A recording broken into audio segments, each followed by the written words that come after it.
Hello दोस्तों, इस प्यार को क्या नाम दोस्त स्टार प्लस के मोस्ट पॉपुलर शो में आपको दिखाया जाएगा। आस्था जो होती है वो दशहरे की तैयारियों के लिए लाइट्स वगैरह निकाल रही होती हैं और कहती हैं कि आई देखो, हमें लाइट्स वगैरह लाने की कोई ज़रूरत नहीं है, हमने सारी पुरानी लाइट्स जो हैं वो निकाल ली हैं। बाकी मैं जो एक दो लाइट ख़राब होगी उनको ठीक कर लूँगी और घर की सजावट जो है हम इसी तरीके से कर लेंगे।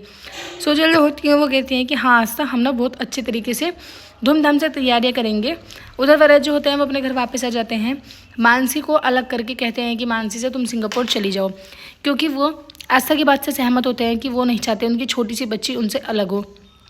आस्था और आय और सोजल जो होते हैं बात कर रहे होते हैं कि तभी उनके पास काव्य आती है। काव्य जो होती है वो कहती है कि मम्मा मुझे पता चला कि दूसरी औरत कौन होती है।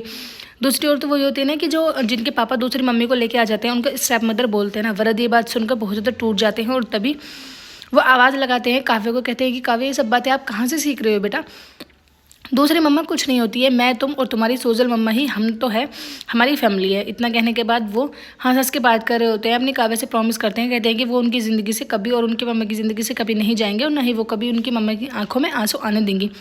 वरद जो होते हैं वो सभी के सामने माफ़ी मांगते हैं। आस्था जो होती हैं वो वरद की तरफ को इशारों से कहती हैं कि ठीक है, मैं सोजल वहीनी को समझाने की कोशिश करूँगी। सोजल जो होती हैं वो कहती हैं कि हाँ ठीक है, तुमने मुझसे माफ़ी मांगी, मैंने तुम्हें माफ़ किया, लेकिन इन सब बातों को भूलने के लिए मुझे थोड़ा सा टाइम चाहिएगा, क्योंकि इतनी बड़ी बात है, ऐसा तो हो ही नहीं सकता कि मैं एकदम से माफ़ करके।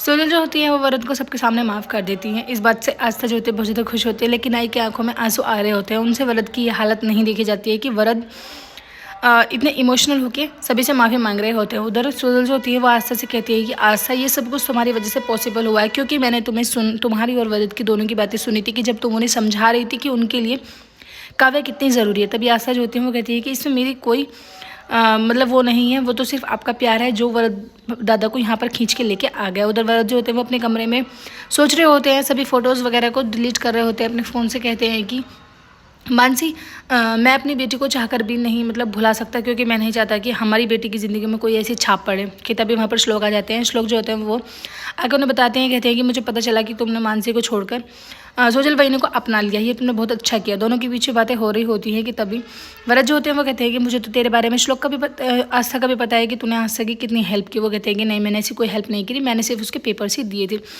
फिर उसके बाद श्लोक जो होते हैं वो आस्था की तारीफ़ करने लगते हैं। कहते हैं कि दादा मुझे नहीं पता नहीं क्यों आस्था से मैं प्यार तो बहुत करता हूँ, लेकिन उसे भूलने की कोशिश करता हूँ लेकिन भूल नहीं पाता हूँ। ये सारी बातें जो होती हैं निरंजन बाहर खड़े हुए सुन रहे होते हैं। जैसे वो इन बातों को सुनते हैं कि वो एकदम से झटका लग जाता है, कहीं ऐसा ना हो कि श्लोक उनके हाथ से फिर से रेत की तरह फिसल जाए। वो कहते हैं कि अब की बार चाहे कुछ भी हो जाए, लेकिन मुझे कुछ बड़ा करना होगा, क्योंकि मैं नहीं चाहता कि मेरी सच्चाई सभी के सामने आ जाए, क्योंकि 2-3 लोग ही तो बचे हैं अब इस परिवार में जिनके सामने मेरी सच्चाई आनी है, और मैं उन्हें बिल्कुल भी खोना नहीं चाहता। उधर आप देखेंगे ज्योति की सास जो होती है वो ज्योति को परेशान करने लगती है, लेकिन ज्योति और उसके हस्बैंड जो होते हैं सिद्धार्थ, वो बड़े प्यार से उनको हैंडल करते हैं। जैसा वो बोलती है बिल्कुल वो ऐसा ही करते चले जाते हैं, जिससे उनकी सास जो होती है बहुत ज़्यादा खुश हो जाती है। कहती है कि लो, आप ही तो घर की बड़ी, आप ही इस घर की करता धरता हो, संभालो आप सब चीज़, क्योंकि वो तो वैसे भी फ्री रहना चाहती है।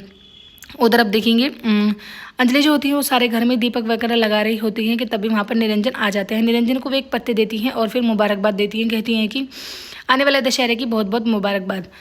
अंजलि को जो निरंजन होते हैं वो चेतावनी देते हैं। कहते हैं कि अब तक जो हुआ सो हुआ, लेकिन आगे कुछ बड़ा होने वाला है, इस चीज़ की चेतावनी मैं तुम्हें पहले से ही दे रहा हूँ, और अगर तुमसे कुछ होता है तो उस बात को संभाल लेना। और निरंजन जो होते हैं वो खुली चेतावनी देके वहाँ से चले जाते हैं, लेकिन अंजलि जो होती है वो उसी बात को सोच रही होती है। उन्हें डर लगने लगता है कि कहीं साहिब जो है कुछ गलत ना कर दें, क्योंकि साहिब अपनी सच्चाई को छुपाने के लिए वो किसी भी हद तक जा सकते हैं, क्योंकि उनका घिनौना रूप सिर्फ मैंने ही देखा है, अभी किसी के सामने उनका घिनौना रूप नहीं आया। अंजलि जो होती है वो सोचती है कि आखिर मैं ऐसा क्या करूँ कि तभी निरंजन की सच्चाई जो है वो सबके सामने आ जाए, और वो जो भी कोई प्लान कर रहे हैं उनका प्लान जो है वो फ्लॉप हो जाए। एपिसोड की एंडिंग ऐसी होगी, आने वाले एपिसोड्स में आपको दिखाया जाएगा। आस्था जो होती है वो निरंजन को रंगे हाथों पकड़ लेती है और उनका एक वीडियो भी बना लेती है, जिसमें वो गुंडों को पैसे दे रहे होते हैं आस्था की किडनैपिंग के लिए, जो पहले की थी और आगे भी करेंगे। वीडियो अच्छी लगे लाइक करें, चैनल को सब्सक्राइब जरूर करें। Thank you.